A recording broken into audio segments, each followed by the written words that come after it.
Good Tuesday to you, my Walking with Jesus friends. Have you ever had an experience which required an extended time for you to think through and adjust your life to? I think there's a time gap of perhaps as much as 10 years between Daniel chapter 3 and 4, primarily for all those involved to really soak in and understand what we witnessed yesterday. Do you remember? About 2,600 years ago in Babylon, the great king Nebuchadnezzar had built a gold-plated, 90-foot-tall statue of himself and demanded that the leaders from all across the Babylonian Empire gather to bow in worship before his statue. That remarkable story is found in Daniel chapter 3 in the Bible. As you recall, 3 Jewish men, Shadrach, Meshach, and Abednego, who were among the gathered leaders, stood while everyone else bowed, according to Daniel chapter 3, verse 12. When called to give account to King Nebuchadnezzar, they made it very clear. It was not a matter of insubordination. It was a matter of conscience, integrity, and spiritual allegiance to their God, the God of Israel. When threatened with death, they responded, "If we are thrown into the blazing furnace, the God we serve is able to deliver us from it, and he will deliver us from your majesty's hand. But even if he does not, we want you to know, your majesty, that we will not serve your gods, nor worship the image of gold you have set up." Daniel chapter 3, verse 17 and 18. So I have an important question for us, my friends. Where does that type of courage and spiritual integrity come from? The truth is, Jerusalem had been invaded, not once but 3 times by King Nebuchadnezzar, and finally destroyed in 586 BC, because the God of Israel had removed his hand of protection from his city and his temple and his people. Jerusalem was in ruins and the temple burned to the ground, and almost all living Jews at that time were in captivity because too many of the kings of Israel and the vast majority of the people of Israel had not been faithful to God in their allegiance or worship. Too many had embraced the idolatry of surrounding nations, including very wicked and immoral idolatry practices, such as parents killing their own children on altars of sacrifice to these idols.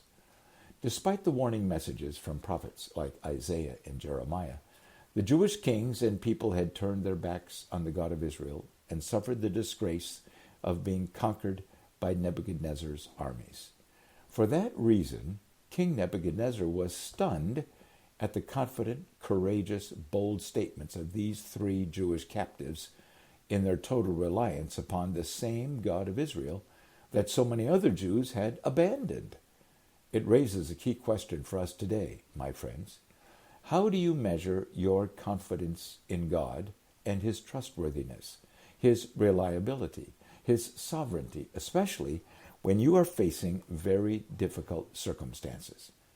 As we saw yesterday, Shadrach, Meshach, and Abednego did not falter nor panic, even as they were bound with ropes and carried to the mouth of the furnace.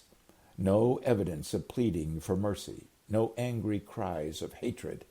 Silence, similar to what Isaiah had written in Isaiah chapter 53 in predicting how the Messiah would die. He was oppressed and afflicted, yet he did not open his mouth. He was led like a lamb to the slaughter, and as a sheep before its shearers is silent, so he did not open his mouth. Yesterday we saw in Daniel chapter 3 that the fire was so hot it actually killed those men who came carrying Shadrach, Meshach, and Abednego, ready to throw them into the furnace. Yet as Nebuchadnezzar watched, he was stunned by what he saw and exclaimed, "Weren't there 3 men that we tied up and threw into the fire? Look, I see 4 men walking around in the fire, unbound and unharmed, and the 4th looks like a son of the gods." Daniel chapter 3, verse 24 and 25. So how do you explain this miracle, my friends? How did the fire kill strong warriors carrying the bound men to the furnace, but not in any way affect those thrown into the furnace? How could they be walking around in the fire as though taking a stroll on the beach? And who is this 4th man in the fire? As Shadrach, Meshach, and Abednego climbed out of the blazing furnace, we have no record of the flurry of questions which certainly poured forth from Nebuchadnezzar or any of the rest of the crowd which I'm confident had gathered. Nor do we have any record of comments made by the 3 Jewish captives who had walked around in the furnace. Perhaps this is one of those great miracles which simply takes your breath away and needs no human explanation. Clearly, the power of God protected these men from being incinerated alive. But who was that 4th man, and why did Nebuchadnezzar declare that he appeared as a son of the gods?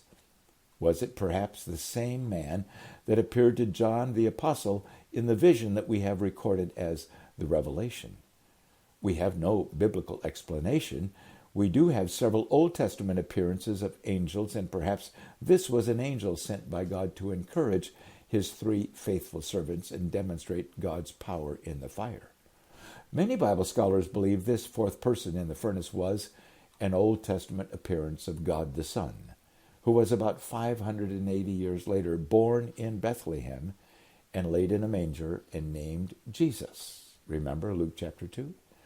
Because God the Son had not experienced the incarnation miracle of taking on human flesh in the person of Jesus as yet, his Old Testament appearances are not consistent in appearance, nor is he identified in the Old Testament as Jesus. The one identified as the angel of the Lord who appeared to Hagar in Genesis 16, or to Abraham along with 2 angels in Genesis 18, are both presumed to be God the Son in the Old Testament. The voice in the burning bush, which was not consumed when encountering Moses in Exodus chapter 3, or the voice which spoke from the cloud of God's presence several times on Mount Sinai when Moses climbed up to meet with God, are all presumed to be God the Son, who came to earth to encounter God's selected human beings for a specific purpose. In the years between that event in Daniel chapter 3 and the next story Daniel gives us of God's work in Babylon in Daniel chapter 4, we can safely assume the events of Daniel 3 were discussed many times by all who witnessed them. God had not abandoned his Jewish people in captivity.